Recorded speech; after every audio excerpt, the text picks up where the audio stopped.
Attack America, Ben Domenech, the Democrat Party, kamikaze party against the Constitution or not? I think they very much are, Mark, and one of the big things that I think we should understand about this is that from the perspective of the left today, they don't just want to tear down, slaveholders or Confederate generals or the like. The people who said that they were going to stop there were always telling themselves a lie and telling the country a lie. The reason that they need to go after the founding to such a degree, to go after Thomas Jefferson, to go after George Washington and James Madison, to undermine the founding as we have understood it commonly as Americans for the vast majority of our history, is that they want to establish themselves as the new people on those pillars. They want to be able to say, your new ideal is me. Look to me for your guidance. A perfect example of this, as my colleague at The Spectator, Doug Murray, has pointed out in his book and in his writings, is Ibram X. Kendi, a very radical leftist who may be familiar to some in your audience, who is the king of these anti-racist approaches. He's had, all these different projects approved, backed, to the tune of millions of dollars by people like the former head of Twitter, Jack Dorsey, to basically make an argument to America and to the, highest level of people going through higher education and corporate America and the like, that we need to reject all of these things, and that capitalism itself, the American capitalist system, which has lifted people up from poverty, which has been of enormous boon to humanity around the world, is something that must be destroyed, and it must be replaced with a Marxist system in which the decisions about who gets what are made by him, literally by him, and people like him.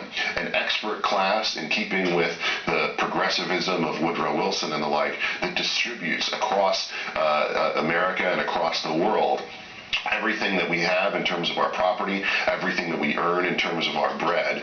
And they also want, of course, to take over the minds of the young, of people who are rising through our public school systems. It's a myth to say that, this is a battle that is happening just now. The pandemic revealed to people, I think a lot of parents across the country, that this is something that had already been taken over, these public school institutions, by a very radical leftist agenda, which is consistent with the kinds of things that Kendi says. But if you're going to stand up on a pedestal, if you're going to say, you must worship me and no one that came before me, then you must eradicate everything that says, from the Enlightenment values combined with our Judeo-Christian faith, that provided such a great founding for America. You have merged within those two things something that made America exceptional, truly exceptional as a nation. You had the freedom and the liberty, the individual rights of people that came out of the Enlightenment and out of Christian faith and out of the Judeo-Christian understanding of our relationship with the Almighty, formed in a new way by our founders, who took the lessons of those principles and applied them through our Declaration, our Constitution, our Bill of Rights, the Federalist Papers, and our initial founding documents. Those have been incredibly powerful. They've charted a path forward for us. They've allowed us to succeed in the way that we have as a nation. And the left today is dedicated to their destruction because they understand what a danger they represent to this radical leftist agenda and to the Marxist way that they want to remake our country and the world. Very well put. And the Democrat Party is the vessel through which they are operating now, it seems to me, as you pointed out earlier. And that is, this party stands for all of these different forces and elements, and there's nothing too extreme, nothing too absurd, nothing too insane, to the point where we even have a president who nominated somebody who's now on the Supreme Court who wouldn't define what she is.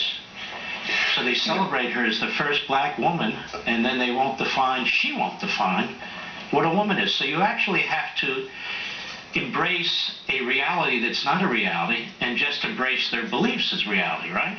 Mm-hmm. Yeah, Mark, I had incident to rewatch that old classic culture war speech given by Pat Buchanan back in 1992, one that I think was, a signature moment in recognizing this culture war that the left was undertaking against America. And he talks very early in that speech about how the Democrats in their convention that year were engaged in a cross-dressing act. that they were pretending to not be these radical leftists, that Bill Clinton and those around him who were running in that year were pretending to be something that they were not. This is the difference between then and now. They stopped pretending.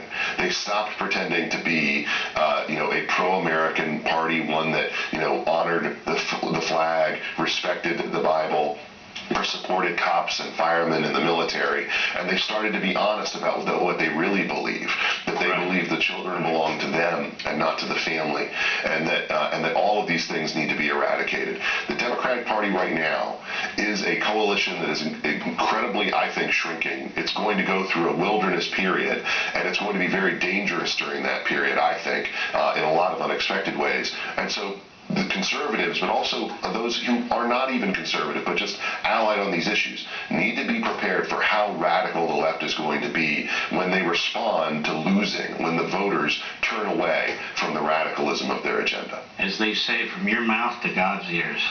And Domenech, I want to thank you very, very much for all you do. You're a wonderful young thinker in this movement for liberty. God bless you. Thank you so much, sir. We'll be right back.